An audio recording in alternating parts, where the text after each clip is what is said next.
Ẹ káàbọ̀ sí ìròyìn àṣà Yorùbá TV níbi tí a ti ń sọ àwọn ìròyìn tó jẹ́ ojúlówó. Gẹ́gẹ́ bí ẹ ti mọ̀ lórí ìkànnì yìí, a ò ní bá yín sọ àwọn ìròyìn tí kò kìí ṣe òtítọ́, àwọn ohun tó ń lọ ní orílẹ̀-èdè wa tí a lè fi kọ́gbọ́n àti oríṣiríṣi àṣírí ló wà nínú fídíò yìí.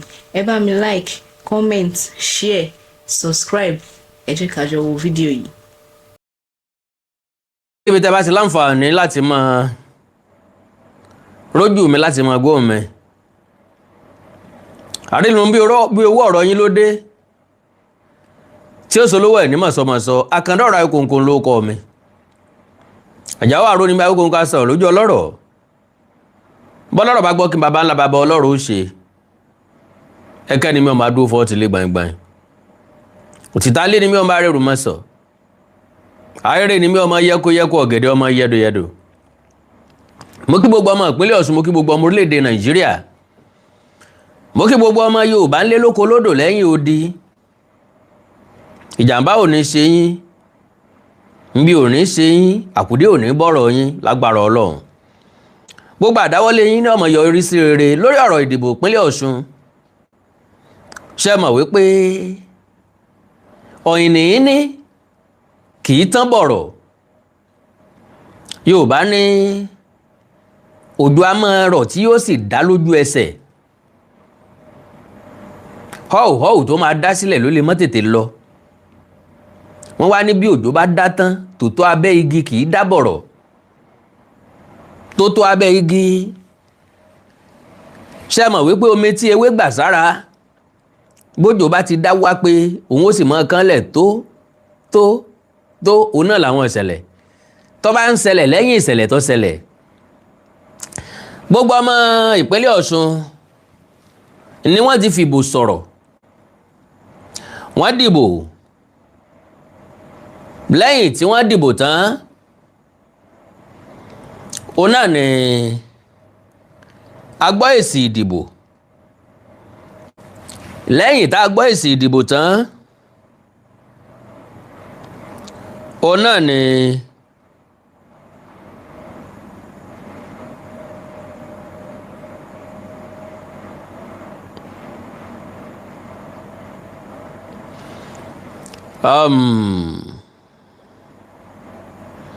oríṣiríṣi nǹkan bẹ̀rẹ̀ sí ní jẹ jáde. Ẹ má bínú o, fídíò kan mo rí o níbi tí mo ti rí ilé alájà méjì tí ń jóná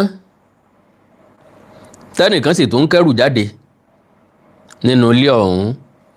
Alright, so now ẹ jẹ́ kí n kọ́kọ́ bẹ̀ ẹ̀yin èèyàn mi pé bẹ́ẹ̀ ṣe ń wọlé kẹ́ ẹ dákun dábọ̀ kẹ́ ẹ bá ń fọwọ́ kan pín prógrámù yìí. Mọ̀ ń bẹ̀ yín ni o. Tẹ́nìkan sì tún ń kẹ́rù jáde. Mọ̀ ń bẹ̀ yín ni o. Ẹ dákun ẹ bá mi fi ọwọ́ kan pín. Mi ò ní wáyé tí ń gbà kọ̀ọ̀kan. Ẹ ní sòwò àṣẹ ìjèrè lágbára Ọlọ́run. Gbogbo àdáwọ́lé yín ni yóò máa yọrí sí rere. A fẹ́ sọ̀rọ̀ lónìí. Kí ló ṣẹlẹ̀ nínú ìdìbò ìpínlẹ̀ Ọ̀ṣun?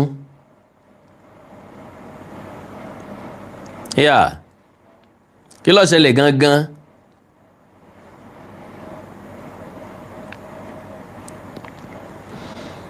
Ta ló náwó, ta ni ò náwó?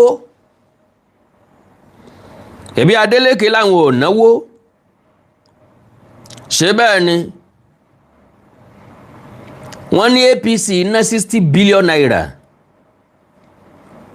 Ṣé lóòótọ́ ni? Àwa ń bọ̀ láti wá ṣàlàyé bí iṣu ṣe kú, bọ́bẹ̀ ṣe bẹ́. Ẹ̀wọ̀n pé Àkàndá ọ̀rọ̀ Ayékòǹkò ní figbá kan bọ̀ kan nú lágbára Ọlọ́run. You know me as Mr. Straightforward. So bóyá ṣẹlẹ̀ ńláwó ṣe sọ. Alright, ń bọ̀ o. Ẹ bá ń pín program yẹn dákun. Ẹ̀yin ìyá àti bàbá ẹ̀yin ẹ̀gbọ́n mi ẹ bá ń pín. Lórí YouTube, lórí Facebook ẹ bá mi share ẹ jọ̀ọ́. Ẹ dákun. ẹ dákun ẹ ṣàánú ọmọ yín. torí wípé akọrin ìlélégbè bí ẹni tí ń jó àsán kan ìlú ni.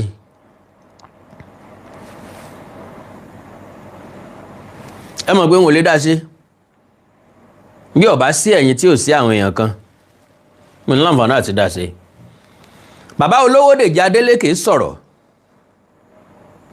n ó play fídíò wọn tí wọ́n fi sọ̀rọ̀. Rufai Oseni ti Arise TV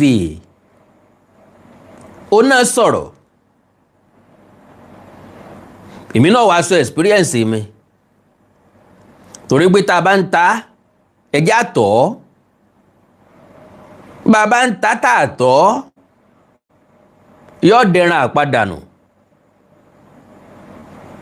bẹ́ẹ̀ ni kọ́mọ̀ dẹran àpadànù ńlá ṣe nílò láti sọ kíni tó dé lẹ́yìn ìdìbò. Naturally gbogbo ẹni tó dìbò ló gbowó tàbí kí n sọ pé lájá percentage àwọn tó dìbò ló gbowó. gbogbo ẹni tí wọ́n dìbò fún ń lọ sanwó. owó pọ̀ jówó lọ ni.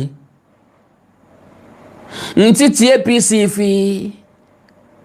tó fi hàn ó ní wípé àwọn nígbàgbọ́ pé àwọn làwọn níjọba, àwọn làwọn ní federal government, àwọn làwọn sì lọ́lọ́pàá àtàwọn security agents. ilé yìí ló jẹ́ kí tí wọ́n hàn lóòótọ́ ni wọ́n náwó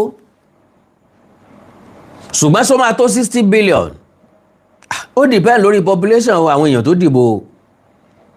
but unfortunately àwọn kan gbowó APC wọ́n tún ìdìbò f'Adeleke.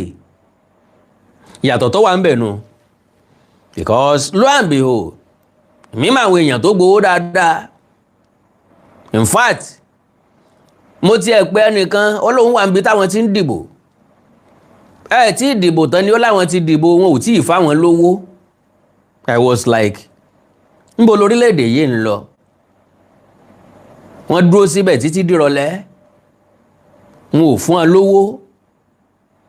ẹ já sọ fún bàbá olówó Dèjì Adélékè tọ́lá wọn ò náwó gbogbo ibi tẹ́ ẹ̀ ti láǹfààní àti fún wọn lówó ṣé ẹ ti pè wọ́n padà ṣé wọn ò tí ì lù wọ́n pa. gbogbo àwọn party agent gbogbo àwọn olólùfẹ́ yín tí ń sọ fáwọn èèyàn tó fẹ́ dìbò pé kán fọkàn balẹ̀ kán sáà máa dìbò lọ gbogbo wọn ni wọ́n ti ń rágbá nígboro tí wọ́n rò pé wọ́n ti gbowó sápò wọ́n ti ná wọn ò kàn fáwọn ni. so òfun jó fún ọ̀rà ń jọ́rà ẹnìkan ìdúpẹ́ mọ́tò pọ̀. àwọn tó dìbò lọ́sùn wọ́n fẹ́ gbowó majority wọ́n fẹ́ gbowó majority wọ́n dẹ̀ ló gbowó majority wọ́n dẹ̀ ló dìbò fowó. irọ́ ò da ẹni tí ń pa ò lálàáfíà lóòótọ́. ńlóríṣiríṣi nǹkan work f'Adeleke. àkọ́kọ́ ni antecedent ẹ̀ mo sọ nínú ewì tí mo ké and to God be the glory. ẹnìkan náà sọ jáde pé bí mo ṣe sọ gẹ́lẹ́ ló ṣe rí.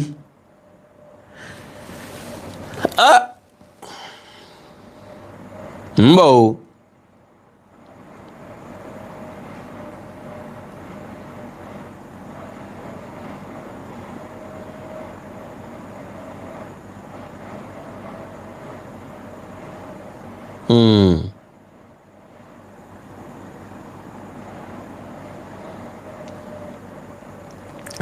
So now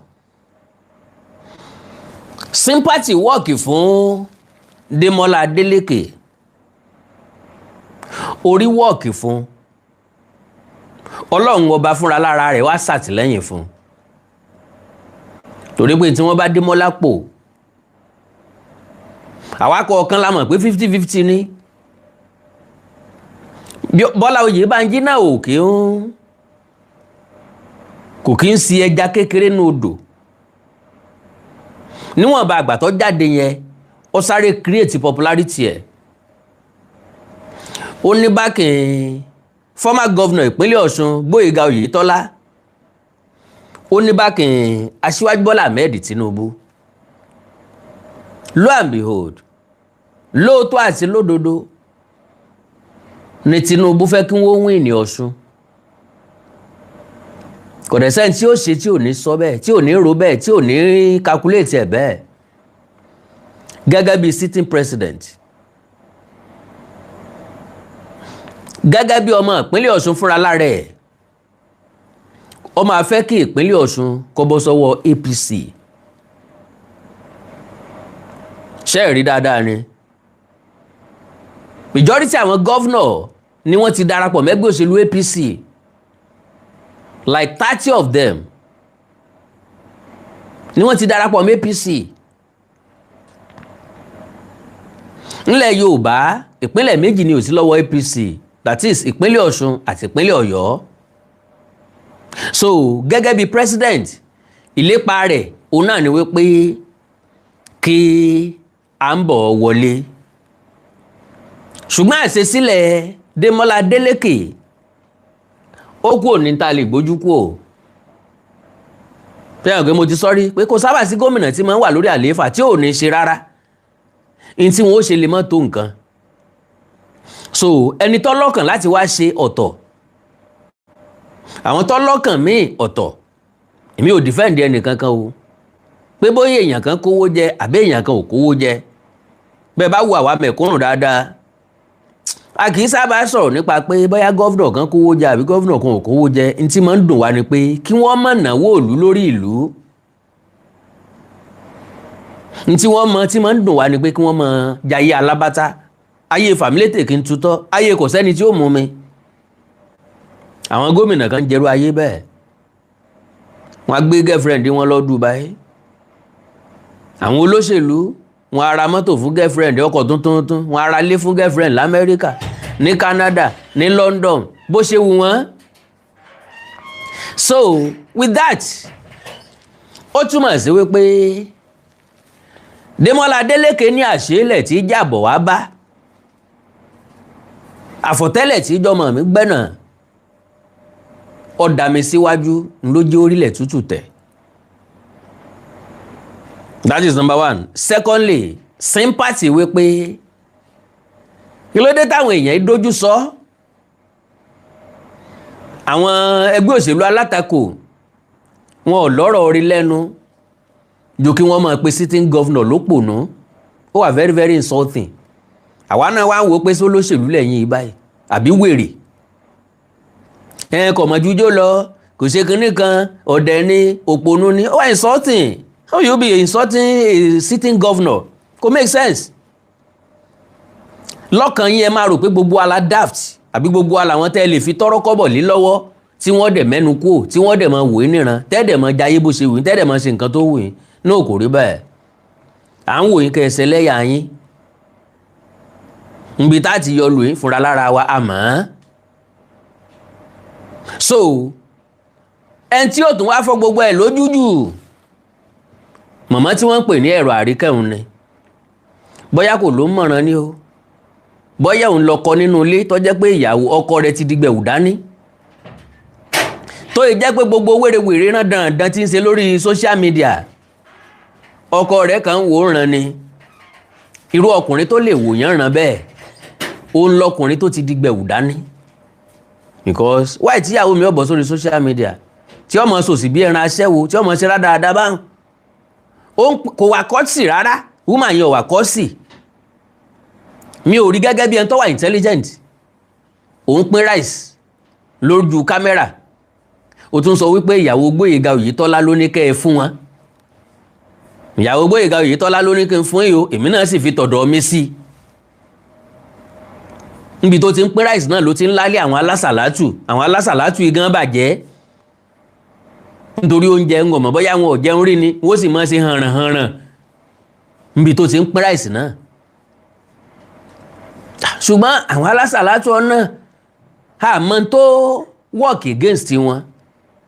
Possibly bọ́n bá bínú kúò, ó lè rí wọn gẹ́gẹ́, ẹni tó bá bínú kúò lọ́dọ̀ ẹ̀ ó lè rí wọn gẹ́gẹ́ bí ọ̀tá. Mi ò blame àwọn ìyá oníyá, ìyá yẹn ti dàgbà. Mi ò blame wọn, ó lè rí wọn gẹ́gẹ́ bí ọ̀tá kó mú wọn lọ́ta. Ó ń sì lẹ́nu nínú ìlú wọn rágbìjì ń bẹ̀. Kọ́ má jẹ́ pé yóò máa dún kòkò mọ́ wọn, ń bò ń lọ jáde tó sọ ń jò ní pé òun níbọn o. ó lè tú òkè ńgbà tó bá wù ó lè yìn káwọn ọlọ́pàá tó invite ẹ̀. Ẹnìkan sọ̀rọ̀ lórí social media àbí ó comment lórí social media ó ló ti gain popularity.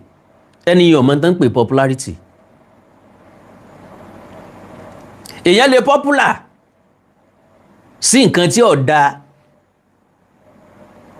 ó sì ti tara ẹ̀ fáyé nu everybody dẹ̀ ti mọ irú èèyàn tó jẹ́. Àwọn èèyàn wá ń kọrin pé àwọn ò ní èdè ẹ̀rọ àríkẹ́ ẹ̀rọ adélékè dáa. Mo wá wò kẹ́nìkan ó sì gbé ẹ̀rọ jáde nísìnyí kó sì mọ̀ pé lẹ́rọ adélékè lòun ọba tún jẹ lọ. So woman yẹn ń yanu pọ̀ngàlà bí ajá gbẹran lẹ́bu ó ń sọ̀rọ̀ ṣàkà ó ń sọ̀rọ̀ anyhow bí ṣe ń bú Démọ́lá ní ń bú Yèyé Dúpẹ́ ní ń bú gbogbo wọn. Kí ló dé kí la bá lọ kí la bá bọ̀ nígbà tẹ́ ẹ fẹ́ dìbò níbi tí ó ti bọ̀rọ̀ jẹ́ ó ní ọpẹ́lọpẹ́ Ọlọ́run ọpẹ́lọpẹ́ òun Démọ́lá Adélékè ṣe wọlé àkọ́kọ́. Wọ́n á sọ pé àṣà ò náà o pọ́ bá jọmọ Ìrágbìjí tán fẹ́ dìbò ṣé ó dẹ̀ dìbò ìgẹ́sì Oyètọ́lá ó dẹ̀ dìbò fún Démọ́lá Adélékè ṣé wọ́n ló wá kó gbogbo ìpínlẹ̀ Ọ̀ṣun dìbò ni àbí gbogbo Ìrágbìjí ló kó dìbò I don't know. Ṣé gbogbo Ìrágbìjí ni ó wá dìbò fún nítorí tiẹ̀ ni ó dìbò fún Démọ́lá nítorí tiẹ̀ ká tó wá sọ pé gbogbo ìpínlẹ̀ Ọ̀ṣun nígbà tó bá ń sọ wípé ọpẹ́lọpẹ́ Ọlọ́run ọpẹ́lọpẹ́ tiẹ̀ Démọ́lá Adélékè fi wọlé àkọ́kọ́. Wọ́n wá ní kí lọ fẹ́ ọ wá lọ́ọ̀ fẹ́ nǹkan kan o kí wọ́n fi ọkọ rẹ̀ sí alága ìjọba àbílẹ̀ bọ́ bá jèmi nìwọ ni bí wọn ò ṣe fi ọkọ mi sí alága ìjọba àbílẹ̀ wọn gba kádàrá wọn mọ̀ ṣiṣẹ́ ẹgbẹ́ lọ. Why? Àwọn tó jẹ́ alága ìjọba àbílẹ̀ ọ̀hún ṣé wọ́n jẹ́ wọ́n rí local government ọ̀hún dé? Ṣé wọ́n jẹ́ wọ́n rí local government dé láti February last year tán ti lé wọn kú ńbẹ̀? APC ní lọ local government wọ́n láwọn gba judgement lóòótọ́ ni ọ̀sẹ̀ tó release allocation fún wọn ṣùgbọ́n àwọn ni wọ́n ń lọ bẹ́ẹ̀. Àwọn nọ́gẹ̀ nǹkan àwọn eléyìn ọ̀rá àyè láti wọnú local government. Local government wá dàbí tẹ́ òkú ó dákẹ́ mínímíní ni. So now ńgbà tọ̀rọ̀ tí wá rí báyìí wọ́n bá lè yẹn máa ń jà mo trust ẹbí Adélékè bó ṣe jáde lórí social media lákọ̀ọ́kọ́ pé wọ́n sì tiẹ̀ o wọn ò fọkọ ẹ̀rẹ́ ní ṣe chairman o ẹbí Adélékè will always invite you. Ṣùgbọ́n òfin wọn lávenue o ti sáré against wọn olóòtú kò lẹ́yìn wọn nígbà tí wọ́n kò lẹ́yìn wọn tọ́lọ́run ò kò lẹ́yìn wọn ńkọ́ àbí individual ni wọ́n o kò lẹ́yìn wọn Ọlọ́run sọ pé tó ìwọ ló kúrò òun gángan ò kú o because n tó gbé ẹbí Adélékè ni Ọlọ́run Elédùmarè fúnra lára ẹ̀. Ọ̀rọ̀ Démọ́lá dàbí ọ̀rọ̀ Bọ́lá Ahmed Tinubu kan strong jò ń lọ ni. Démọ́lá strong woman tí wọ́n ń pè ní Yèyé Dúpẹ́ òun ọkùnrin ló yẹ kó jẹ́ kìí ṣobìnrin. That woman is very very strong. Ìmọ̀ impact bí ọkùnrin ni Ọlọ́run ló fi Yèyé Dúpẹ́ òun ló fi jíǹkì Démọ́lá Adélékè àti ẹbí Adélékè. Màmá ń wà nínú tó jẹ́ kí Démọ́lá Adélékè ó ṣe dáadáa lọ́dún mẹ́rin àkọ́kọ́.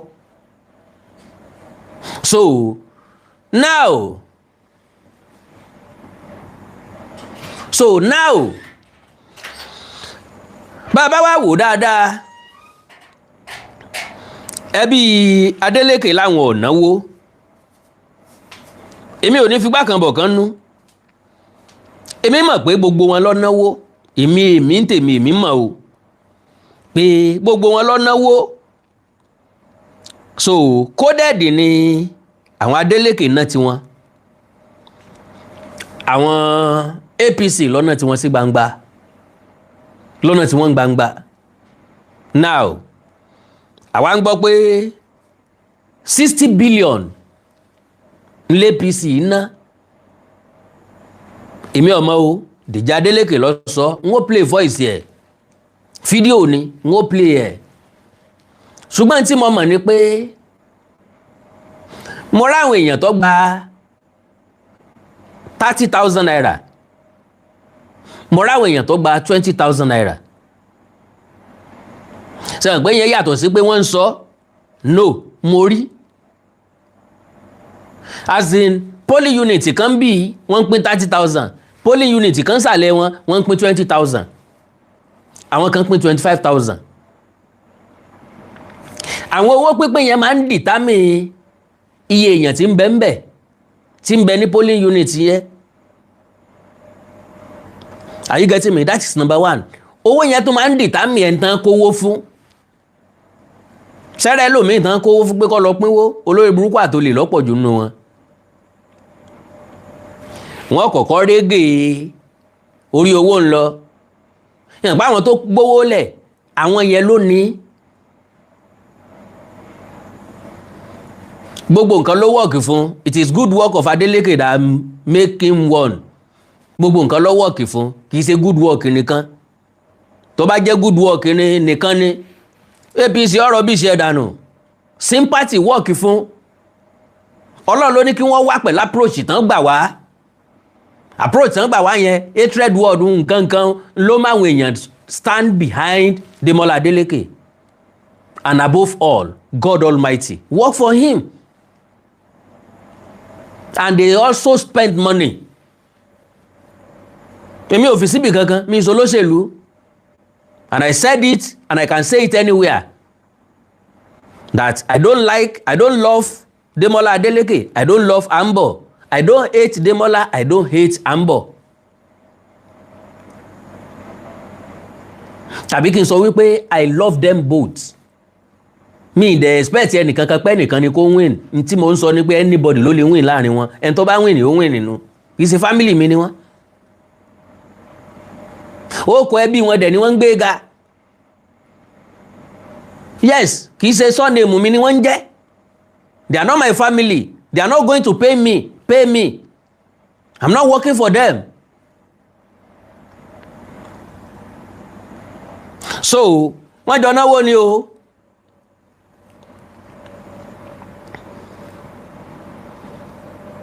Ń bọ̀ o.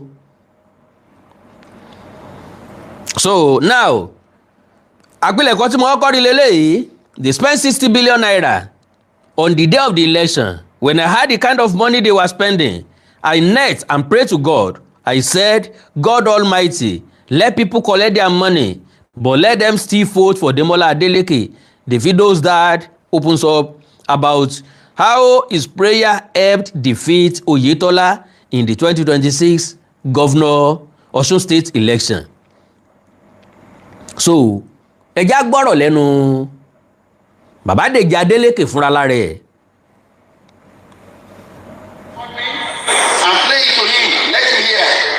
Only record me and play it to him. Let him hear. Wọ́n sọ̀rọ̀ nípa Gbóyèga Oyètọ́lá. Ẹnu tí wàá gbà á láti sọ àwọn kan lè mọ pé ọ̀rọ̀ sọ wọn ò bí àwa nírú bẹ́ẹ̀ pé ká mọ pé ọ̀rọ̀ sọ tá a bá ti lè lámọ́lẹ̀ ká mọ̀ wulẹ̀ sọ rárá.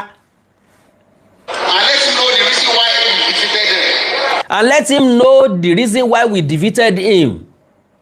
Ọlọ́run ní sọ̀rọ̀ Ọlọ́run tọ́lọ́run bá ti dúró tí yàn kí gbogbo nǹkan work against èèyàn tọ́lọ́run bá ti work for that person ó ti jẹ ló ti tán.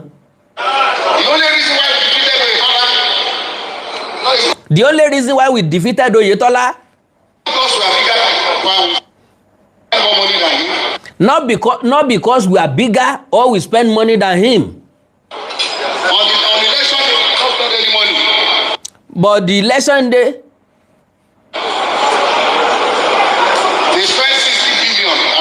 they spent 60 billion. Some places they bought votes for as high as 50,000 naira. For some places, they bought votes as high as 50,000 naira. That one is 100% truth. Àwọn èèyàn kan gba 50,000 naira ẹnì kọ̀ọ̀kan. Brother mi kan pè mí lálẹ́ yìí. wọ́n ní ẹkọ́nọ́mì yín lọ́sùn ó ti gbọ́dọ̀ boost dáadáa because àwọn èèyàn ó ṣe bẹ̀ tó bá ń gbọ́ dìbò kó o ṣe bẹ̀ àwọn èèyàn ó ṣe bẹ̀ wọ́n ó bùkèlè. Lo and behold ẹbí tèmi dìbò they did not collect 1 naira because tán bá gbà ń wò ṣe ń pè fún wọn ń béèrè lọ́wọ́ wọn pé ṣé bí ń pa yín ni. Àwa kì í ṣe níran wa èmi ò ṣe rí mi ò dẹ̀ lè ever ṣe ẹnìkan tó lè fún mi lówó kí n dìbò láyé ń tọ̀ gbọ́dọ̀ fún mi 10 million naira. Yes ń ṣe pé fún wọn ẹni yẹn gbọ́dọ̀ fún mi 10 million naira tàbí kó fún mi ní half ẹ̀ 5 million naira. N ó ti mọ̀ pé mo ti gba ẹ̀tọ́ tèmi láàrin ọdún 4 o ìbá àwú kó ṣe nǹkan ìbá àwú kó má ṣe nǹkan wàhálà ilé ayé ti ẹnu èmi sá ti tẹ́wọ́ gba owó tọ̀dọ̀ tèmi. So For one single vote. 50,000 naira for one single vote. One single vote lẹ́ ń pè báhùn. On the day of the election, when I had the kind of money they were spending, I went back to my little corner in my room and I knelt down and I prayed to God. Can you imagine as big as the Adeleke is? Ó ní ọ̀wọ̀ tó pọ̀ fún Ọlọ́run. Ó nígbà tó ń gbọ́ iye tí wọ́n ń ná. Ó ń bọ́ sórígun yàrá òun kúnlẹ̀ sí Ọlọ́run. Torí gbogbo nǹkan tọ́mọ àìní tọ́mọ bíi tí bàtà ti ń ta ìdálẹ́sẹ̀. God Almighty, please let people collect their money. Jẹ́ káwọn èèyàn gba owó wọn gẹ́gẹ́ mo kà lẹ́ẹ̀kan let people collect their money. Let them still vote for Demola Let them still vote for Demola Adeleke. Adeleke. Lo and behold, can I tell you one fact? Ǹjọ́ ọmọ wípé majority àwọn èèyàn jẹ́ kó yé wa wípé it's the city money pé ráìsì tí ẹgbẹ́ òṣèlú APC fáwọn làwọn jẹ táwọn fi lókun nú láti lọ dìbò fún Demola Adeleke. ẹ̀yin ìpínlẹ̀ Ọ̀ṣun ẹ̀dá o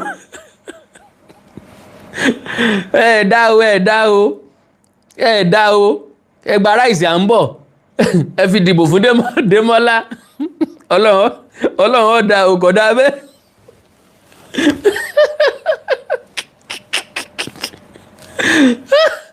Àwọn èèyàn ìpínlẹ̀ Ọ̀ṣun ẹ tó jọ èmi lójú o ẹgbà ráìsì ha ẹ fi dìbò fún bí. Yéè wọ́n ní ráìsì ẹ̀ làwọn jẹ táwọn fi lókun nú àwọn kọ́kọ́ ṣe ráìsì ẹ̀jẹ̀ láàárọ̀ káwọn tó lọ dìbò.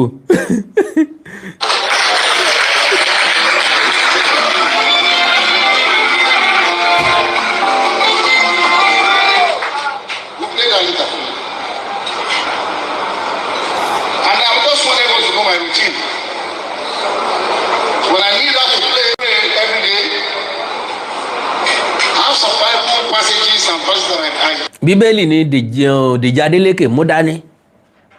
That is in tó nígbàgbọ́ nínú ẹ̀. And I love that.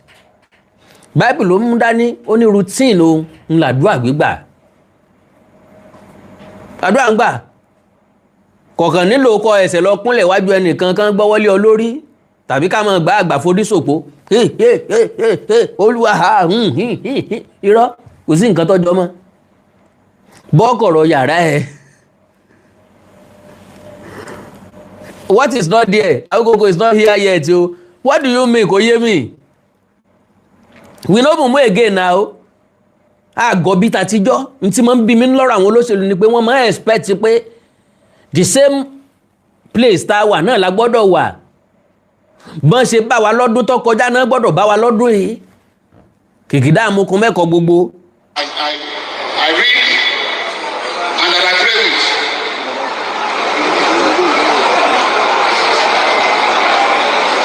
And this is part of my testimony. Ọbẹ̀ ka Bible verse ni o. The first Bible passage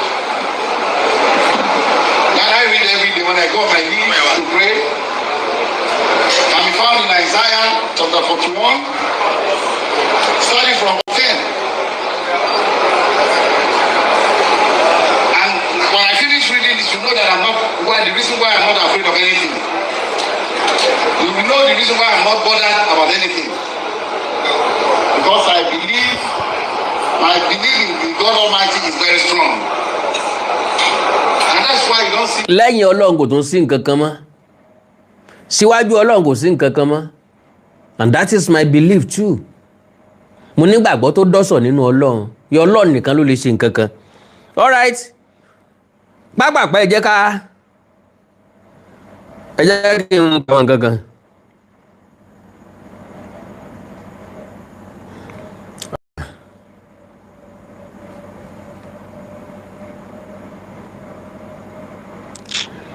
Oh.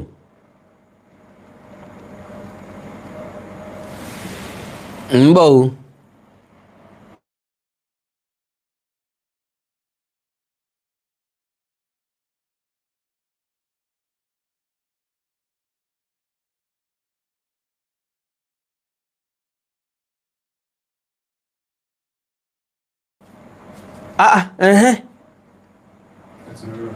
Huh? Kí ló tún ṣe network?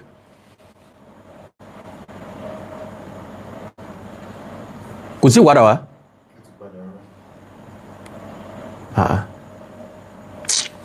Oh, sorry jàre, kí ló tún ṣe network?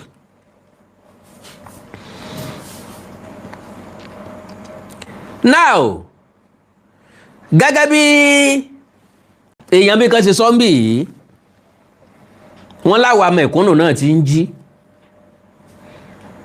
Osun has spoken and the message is loud. Lọ́sùn lọ́jọ́ Sátidé. Kàbíà God bless you, network ni. God bless you, sir. God bless you, ma. Now, lọ́jọ́ Saturday, do you know pé gómìnà tí ń bẹ nípínlẹ̀ Ọ̀ṣun wọ́n tó gún? According to gan 20 governors ló wà ní ìpínlẹ̀ Ọ̀ṣun láti wá sọ̀pọ̀tì ká sọ pé ẹyọ kan péré nínú wọn ló wá sọ̀pọ̀tì Démọ́lá, and that is Ṣèyí Mákindé of Ọ̀yọ́. Àwọn tó kù All Progressive Congress ni wọ́n wá support. And tí ìròyìn tó tẹ̀mí lọ́wọ́ tó bá jẹ́ òótọ́ ọ̀rọ̀, gbogbo àwọn gọ́vnọ̀ APC ni wọ́n tax. Ẹ gbádùn mi, gbogbo àwọn gọ́vnọ̀ APC All Progressive Congress tàbí àwọn kan láàrin wọn ni wọ́n tax láti mówó wá. Because bí ó bá jẹ́ bẹ́ẹ̀, níbo ni bàbá mínísítà ti rí 60 billion naira kó kalẹ̀? Ààrẹ lè fún wa àbí? Who knows? Ṣá lè dispute ẹni? We can't. Because, excuse me, federal government ló lówó lọ́dọ̀. Nítorí ìbò ìpínlẹ̀ kan, ẹ fà wá èèyàn ló lè jẹ́ ká decide fúnra wa. Let us choose our leaders. Ẹ̀yin tẹ́ wà ń bẹ̀ àwa la choose yín. Kò sínú yín tó lè force ara ẹ̀ síbẹ̀. Ọ̀gá Gbóyèga Oyètọ́lá, irú èèyàn tẹ́ jẹ́ kò yé èmi. Because ẹni tó bá ti ṣe gómìnà rí, ó ti yẹ lẹ́ni tá a lè pè ní leader. And anybody tá a bá pè ní leader must lead by example. So, now, 20 governors. Osun has spoken and the message is loud. 20 governors, 16 senators, 10 ministers, and billions of naira reportedly poured into the APC campaign in Osun State.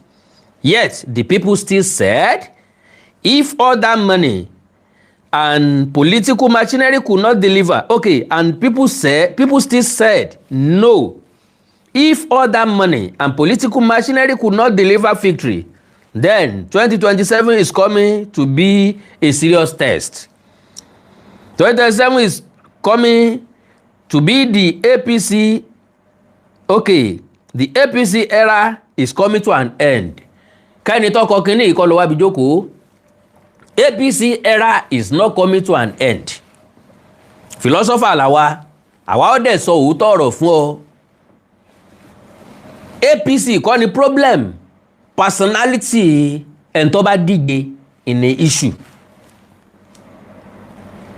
Torí ńgbà tí Démọ́lá tó fẹ́ cross sí APC, ká ní wọ́n gbà á bẹ̀ ni òun náà ni ó padà wọlé. Ẹ gbádùn mi, irú 60 billion tí wọ́n wèsì wọn ò ní wèsì ẹ̀ dànù. Ambo yóò kàn máa ṣe press up fún next 4 years ni, yóò kàn máa múra lẹ̀, yóò kàn máa ṣe press up. Torí Lagos State tí wọ́n bá ti jẹ gọ́vnọ̀ kan, wọ́n ti mẹ́ntọ́ kan lẹ́yìn oúntọ̀ ọ̀hún. My lovely brothers and sisters, Lagos State ti mọ next governor immediately tán bá ti yàn kan. So kálé APC aláwo Démọ́lá kọ́ máa bọ̀ jẹ́jẹ́, ṣùgbọ́n wọ́n ní no kọ́ máa fọkàn sí báwọn fún tíkẹ́ẹ̀tì o, àwọn ò lè gbà o. Iná fi di ìbò awúrúju àbí iná fi peak. Wọ́n ṣẹ́ǹkì Ọ̀túnba Iyọlá Omiṣore, wọ́n ṣẹ́ǹkì àwọn kan náà, wọ́n ní consensus ni. Ambo làwọn mú. Ambo ò sì ní popularity Omiṣore, Ambo ò ní charisma Omiṣore nígbà yẹn. Bó bá jó Omiṣore náà ò lè má wọlé o, ṣùgbọ́n ọbẹ̀ tá a bá fèrú pilẹ̀ rẹ̀, ọjà tá a bá fèrú pilẹ̀ rẹ̀, ìjà láì túká. Wọ́n wá láàní fi ọ̀tẹ̀ dáná ọbẹ̀ kọ́ mọ́ rú paná. Bí èèyàn bá ti gbọ́n àgbọ́n jù. So now wọ́n ti náwó, owó ti lọ o. Mọ̀ ń bọ̀ o.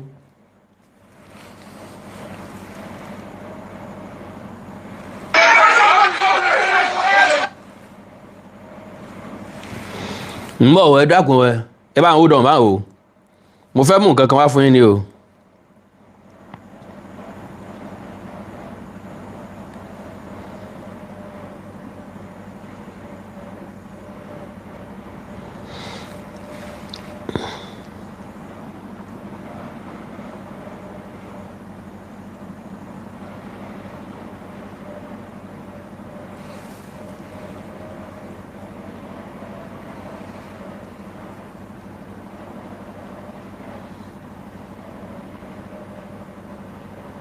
ń bọ̀ o.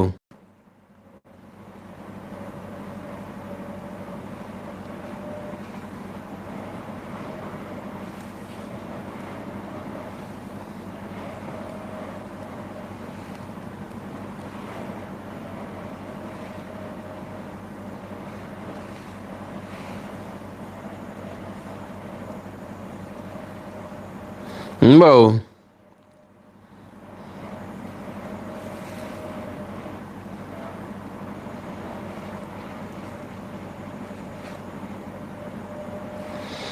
ẹ má bínú àwọn èèyàn ti ń lọ, ẹ má worry, tí náà ni mo ń ṣe.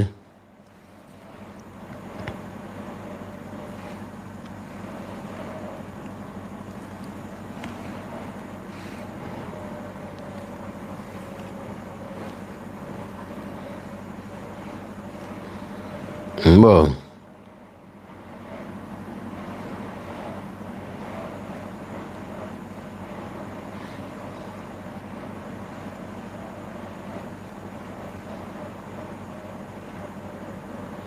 ń bọ̀ o.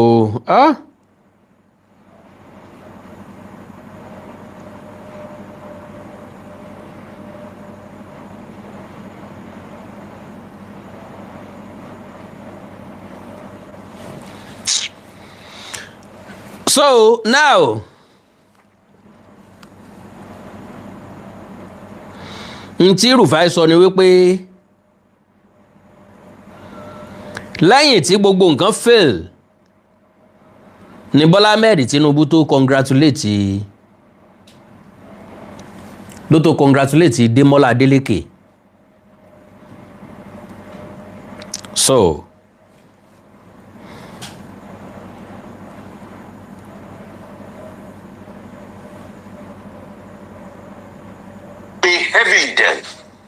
Okay.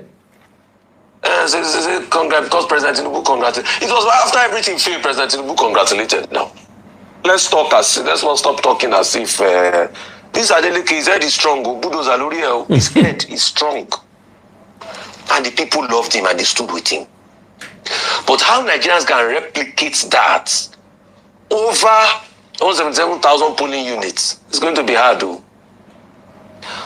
Osun people can sing Oju Towo, but they still collected the money. God bless you. When we talk, we say facts. Mi ò sínú ẹni tí ó máa ń fi gbá kan bọ̀ kan nú tí máa defend ẹnìkan pé àwọn Adeleke nìkan ni ò náwó, irọ́ ni o. Gbogbo wọn ló náwó. Àwọn èèyàn dẹ̀ gbà á. Àwọn èèyàn dẹ̀ dìbò nítorí owó. How can we correct that? Wọ́n pe ẹnìkan lójú mi ń pé kó mú káàdì ẹ̀ wá wọ́n ti rí orúkọ ẹ̀ ń bì kan wọ́n ń pín 15,000 kí election tó dé ni o election kù bí ọjọ́ bíi mélòó kan wọ́n ń pín 15,000 mo wá ní ṣé wọ́n náà lọ gbà á ó lóun ò ṣe ní lọ gbà òun wọ́n gbà ó òun ò ṣe ní gbà. Can you imagine that?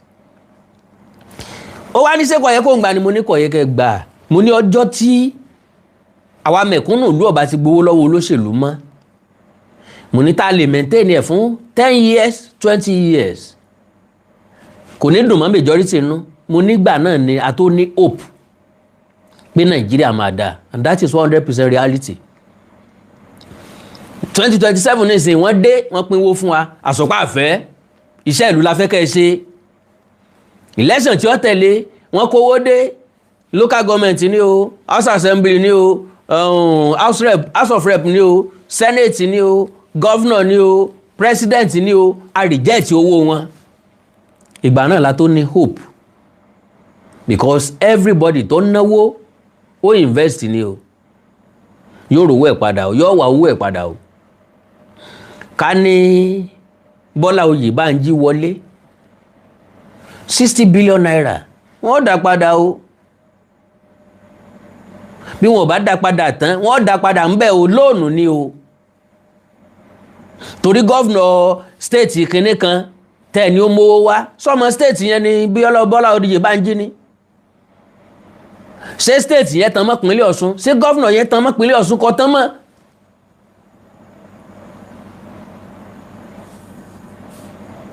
So every bagger ló gbowó every aspirant ló náwó olóṣèlú tí mo mọ̀ pé ò ní náwó ni aspirant AAC. Those are the problems in our election process. They can sing Oju Towo, Oju, but a lot of them still collected the money. So that they rejected the money now. There lies the problem. Because you see, voters will only tilt to a candidate with the possibility of winning because they don't want to waste their votes. So as the fact that they are still collecting the money, that's where lies the problem. Honestly. So it's not yet to Uhuru. So even as we are celebrating the people's emotions are very fickle. When they pump it with lie and propaganda. So all of these things, another person I want to thank today especially, apart from all them Davido, is Davido's father, Deji Adeleke. The role that man played are not things visible to the public. Some things I would like to tell Governor Adeleke to quickly do. Anyway, who am I to instruct you as governor? Governor Adeleke, pay heavily then. Now, so ìpínlẹ̀ Ọ̀ṣun wọ́n ti fi ìbò sọ̀rọ̀ táwọn fẹ́ lélẹ́yìí ìyẹn ni ló máa wù mí ká reflect lé lórí olóṣèlú ń náwó àwọn tí ó dìbò ń gbowó kí ló dé tó olóṣèlú fi ń náwó that means wọn nígbàgbọ́ nínú ara wọn wọn ò nígbàgbọ́ nínú iṣẹ́ wọn wọn ò nígbàgbọ́ nínú òdodo wọn ò nígbàgbọ́ nínú ìfẹ́ aráàlú because election Nàìjíríà ti bàjẹ́ ó ti dojú délẹ̀ kò sí ní tó ní ká mọ́ trust ara wa àwọn tí wọ́n ń dìbò fún wọn ò nífẹ̀ẹ́ aráàlú ẹ ń bá nífẹ̀ẹ́ aráàlú ò ní fún wọn lówó lásìkò ìdìbò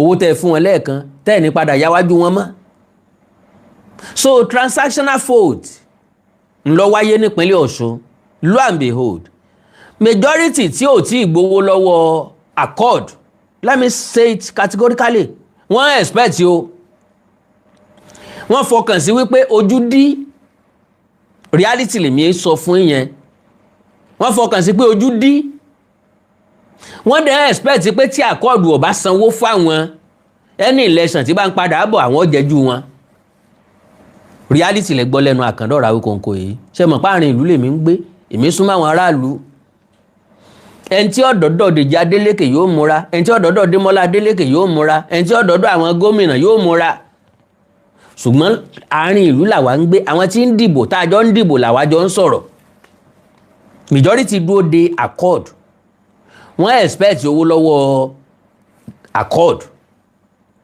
wọ́n fọkàn sí pé wọ́n máa fáwọn election ti lọ o bọ̀ wọ́n fọkàn sí pé àwọn sì máa gbowó àwọn because wọ́n promise wọn wọ́n máa promise wọn kán tó dìbò wọ́n bá promise wọn mo ò ní dì í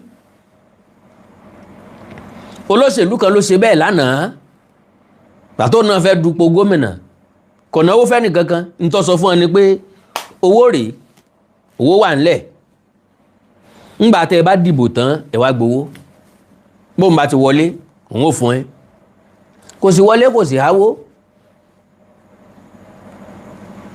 so ìgbà tó jẹ́ pé election ń bọ̀ àwọn ọlọ́pàá ti arrest àwọn èèyàn kan pẹ̀lú owó ntọ́kọ́sàn àkọọ́dù nìyẹn wọ́n háwó kó deadly yes wọ́n háwó wọn kó deadly l'underground wọ́n bọ̀bọ́n ṣe há APC ní dìbò tán kó wá gbowó wọ́n há ń gbangba ti wọn kò sí táwọn ọlọ́pàá ó ṣe o wọ́n wò wọ́n ràn ní kọ̀ọ̀kan wọn so gẹ́gẹ́ bí Rufai ṣe sọ gbogbo ọgbọ́n tí APC mọ̀ ni wọ́n ta gbogbo agbára tí Bọ́lá Ahmed Tinubu mọ̀ ló lò lóòótọ́ àwọn ọlọ́pàá wà fún ààbò wa wọn ò wá láti wá gbèjà ẹnìkankan wọ́n sì tún wá láti wá gbèjà APC wọ́n wá béèrè pé lọ́nà wo ò ní pé wọ́n fẹ́ kí presence àwọn ọlọ́pàá yẹn kó dá ìpayà jáwọn èèyàn tí ó dìbò ṣùgbọ́n tó yẹ kó dá ìpayà já wọn tó yẹ kó dá àyà já wọn ló fún wọn ní strength láti dìbò ngbé tó mú tọ́lọ́pàá fi wà ń bí kò sí nǹkan tí ó sà wọn ní làwọn èèyàn fi jáde tán túyàyà jáde tí wọ́n fi lọ dìbò APC ààrẹ nǹkan wọ́n fẹ́ fi ọlọ́pàá intimidate wa ni so that ká lè bẹ̀rù ká lè déjúmọ́lé ìrọ́ o ńlá fi ṣe ọ̀pá agbára tá a ráàyè jáde pé lójú àwọn ọlọ́pàá lójú kámẹ́rà á rìkọ́ọ̀dù gbogbo ẹ̀ lójú gbogbo ọjọ́ tó ntọ́sẹ̀lẹ̀ Mọ̀dẹ́kẹ́ àṣírí ẹ̀ tú wọn láwọn ọlọ́pàá gbé ballot box wọn ń fọn ìpèjọ wọn ẹ wá wojú wọn o olórí burúkú wọn ọjà dìbò so wọ́n lo àwọn ọlọ́pàá kò jẹ wọ́n lo owó kò jẹ wọ́n lo intimidation kò jẹ wọ́n lo wàhálà wọ́n lo èébú wọ́n bú Démọ́lá Adélékè kò jẹ èébú òṣó lára rẹ̀ ẹni tó mọ bíi tí ń lọ Démọ́lá Adélékè asunkún bí ọmọdé a ti sọ pé president Bọ́lá Tinubu la máa dìbò fún kí ló tún wá dé tó tún wá pàwọn èèyàn wa nípínlẹ̀ Ọ̀ṣun ọbẹ̀ ẹnu jẹ́ bí ẹnu ọmọdé àwọn èèyàn pé gọ́fìnà gidi leléyìí sympathy ẹni tọ́gbọ́n tí ọba fagọ́ parẹ́ máa yí lára ọgbọ́n dé àgọ̀ díẹ̀ la fi lólé ayé àwọn eléyìí lọ́mọ bọ́n ṣe ń gbélé ayé family wọn cool wọn gentle ebi ọ̀pá wọn ò tọrọ jẹ to the best of my own understanding kì í sowó òlu ni wọ́n wá kó let me state that categorically kì í sowó òlu náà wá kó wọ́n wá rescue àwọn èèyàn as little as they can bí mo ṣe study wọn nìyẹn o bí mo ṣe study wọn nìyẹn o and àwọn ò rí òṣèlú gẹ́gẹ́ bí do or die Démọ́lá Adélékè tó jẹ́ pọ́fẹ́ ilé mọ́ ní interest inú second term gan àwọn ẹ̀gbọ́n ẹ̀ ni wọ́n ń gbé ṣe é nà ó Démọ́lá Adélékè kò sí ní tọ́kàn wàláì tí ó bá wọlé ní ọkọ̀ọ̀kọ̀ congratulate ẹni tó bá wọlé hàn rí gẹ́gẹ́ bí dú ọ̀dà ẹ̀ irú èèyàn tá à ń fẹ́ láwùjọ nù yes irú èèyàn tá à ń wá láwùjọ nù àwọn tí máa ń mú àwùjọ dùn nù ní lọ́kàn Démọ́lá Adélékè bó bá ti fọwọ́ gbá kùn tó rin obìnrin ń jà kí lọ́kàn kọ́mọ ìjà yí ẹ̀ lọ ní tí ó jẹ tí ó fi jáde láyé tọ́mọ ọmọ ẹ̀ ó jẹ ó wà ńlẹ̀ kò sẹ́bí Adélékè tí ó tún tálíkà wọ́n jẹ gọ́vnọ̀ wọ́n lè rí ìsara wọn wàláì Davido nìkan lè rí ìsì ẹbí so Ọlọ́run ti bùkún wọn àti Dèjì Adélékè àti Ìyédúpẹ́ Adélékè wọn wá ní owó ìpínlẹ̀ Ọ̀ṣun kó squander hàn ní owó ìpínlẹ̀ Ọ̀ṣun kó waste n tẹ́mi fi ní interest nínú wọn nìyẹn wọn ní fowó ìpínlẹ̀ Ọ̀ṣun sí family wọn ní pín are you getting me still àwọn èèyàn tí ń bẹ lábẹ́ wọn lè jẹ́ o kò má ta o ṣùgbọ́n kì í ṣe páwọn ni waster tán dédé máa waste owó ìpínlẹ̀ Ọ̀ṣun àwọn èèyàn kan fẹ́ fi ìyẹn bà wọ́n lórúkọ jẹ́ pé gbàdógóje èrò wájà kì í ṣe family Adélékè Dèjì Adélékè Dúpẹ́ Adélékè wọn ò ní fẹ́ kí àbàwọ́n bá orúkọ wọn so kò dàbí pé èèyàn fọ́ sí Démọ́lá wá ṣẹlẹ̀ kejì ni o àkàndọ̀rà okòǹkò lèmi ń sọ fún èèyàn débi tó máa wá rí gẹ́gẹ́ bí dú ọ̀dá àfíà wọ́n fẹ́ lè máa fo gbégbé àbí ẹ̀wọ̀ ẹ mọ̀jẹ̀ ń sọ̀rọ̀ pọ̀ jù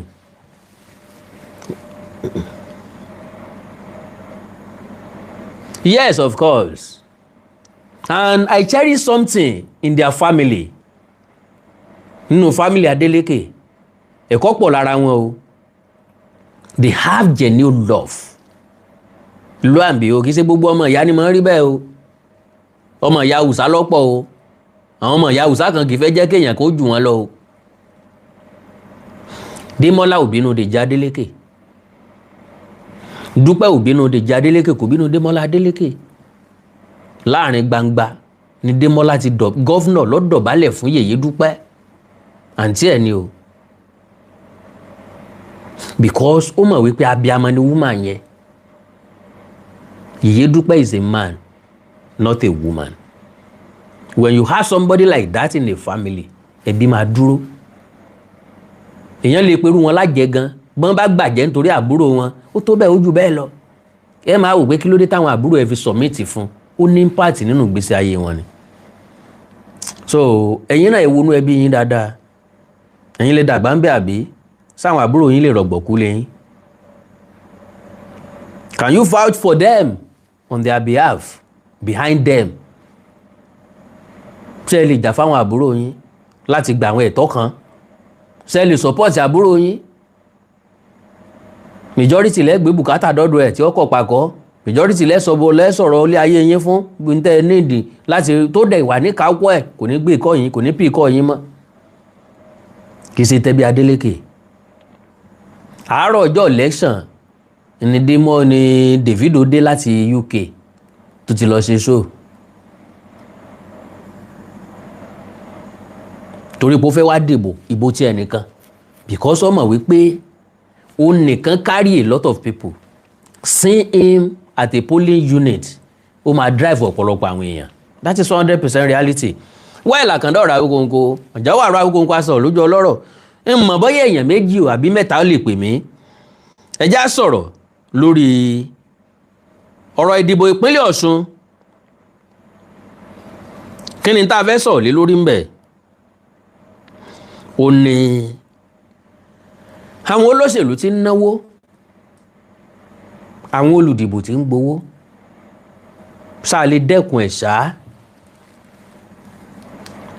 +234 904 851 9362 àti +234 915 147 9599 +234 904 851 9362 àti +234 915 147 9599 9. So nọ́mbà tẹ máa láǹfààní àti pè mí sínú lórí WhatsApp ni o, bóyá èèyàn méjì péré àbí mẹ́ta, mo kàn fẹ́ kẹ́ bá mi dá sí ọ̀rọ̀ tí ń bẹ ńlẹ̀ yìí láàrin ìṣẹ́jú bíi méjì péré. àwọn èèyàn ń dìbò wọ́n ń gbowó o, kò sí wàásù àbí àrọwà tẹ́ lè ṣe fáwọn èèyàn pé kí wọ́n má gbowó. They will collect money, they are collecting money, they see it as their birthright. bàbá àgbà náà nǹkan kí ni wọ́n ṣe n ti ń jẹ́ wọn gbowó nìyẹn. ẹlẹ́ẹ̀kejì ni wípé ìṣẹ́ àti ebi ti mú àwọn èèyàn lọ́rùn dúndúndún. wọ́n rí 10,000 bíi 1 million, wọ́n rí 15,000 bíi 15 million, wọ́n rí 2,000 níbi láwọn ibì kan wọ́n tún pín 2,500 nígbà tán ti pínwó ńláńlá fáwọn èèyàn kan tán wọ́n tún pín 225. àwọn èèyàn dẹ̀ gbà wọ́n dẹ̀ dìbò 2,500 for a whole 4 years. níbo la ti gẹ̀ẹ́tì ẹ̀ rọ́ǹgì, níbo la ti ẹ̀ ti gẹ̀ẹ́tì ẹ̀ ráìtì tẹ́lẹ̀, gbogbo ẹ̀ là ń gẹ̀ẹ́tì rọ́ǹgì. +234 904 851 9362 +234 904 851 9362 àti +234 915 147 9599. nọ́mbà méjì tẹ́ máa gbé sínú láàrin ìṣẹ́jú kan péré náà ni. tí n bá ti rí kọ́ yín láàrin ìṣẹ́jú kan n ó kúrò lórí ètò ń tèmi nu, n ó kúrò lórí ètò ń tèmi nu. n ó wà kọrin èyí náà tó wọ́n máa lọ o, èyí náà tó wọ́n máa lọ, èyí náà tó wọ́n máa lọ o, èyí náà tó wọ́n máa lọ, ìbò ní sùúwà dédé gùn, èyí náà tó wọ́n máa lọ.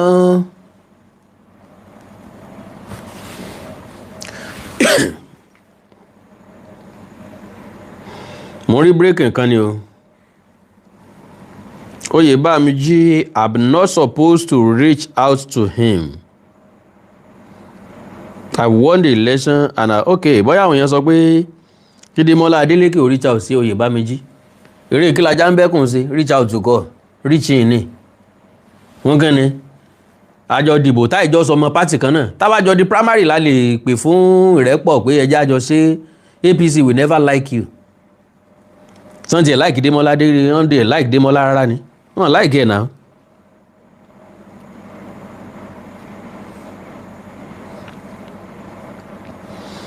Oyèbámijí, I'm not supposed to reach out to him. I won the election and I've been announced. Ademola Adeleke ló sọ bẹ́ẹ̀. Breaking news ni o.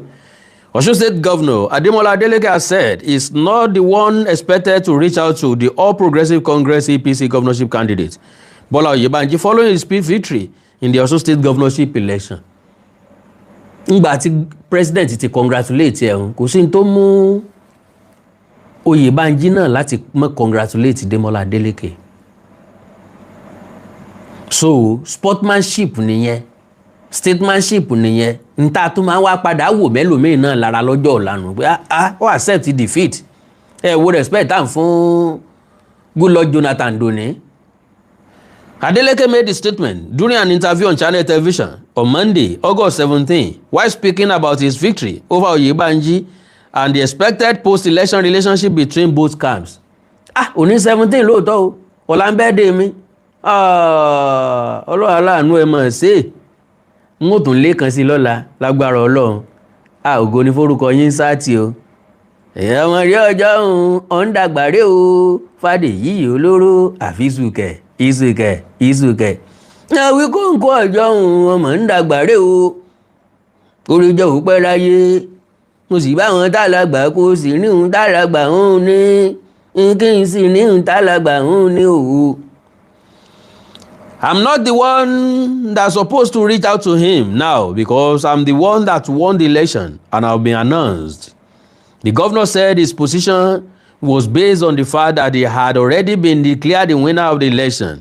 Oyèbánjí, the APC candidate, contested against Adeleke in the election but lost to the incumbent governor. Adeleke's comment came while he reflected on the outcome of the election as an interaction with political opponents after the poll According to the governor, his victory and formal declaration as the winner meant that the responsibility for initiating contact should not be placed on him. He said the election had already produced a winner and that he had been officially announced as the successful candidate. The governor had earlier spoken about his post-election conversation with President Bola Tinubu, revealing that the president called to congratulate him after the election. Adeleke said Tinubu told him that democracy had played out, after which they joked about the election. Musimodemola Adeleke ó lè pé bá mi anáwó bàtà náà la padà wọlé o. So àánú Olódùmarè ní fi yín sílẹ̀ o. Wàhálà ti dààmú ò ní dé balẹ̀ yín, kò ní dé bẹ̀yìn gangan lágbára Ọlọ́run. Gbogbo èso yín ò ní mọ̀ nira. Gbogbo ọmọ yín, gbogbo ọmọ wa ni yóò jẹ́ èèyàn. Àwa náà ó bí gómìnà, á bí sẹ́nítọ̀. Ẹ má jẹ́ àkú nítorí olóṣèlú kankan kò sẹ́ni tọ́wọ́ tiẹ̀. Ẹ ń bá ń jẹ lábẹ́ Démọ́lá kó máa jẹun jẹ́jẹ́.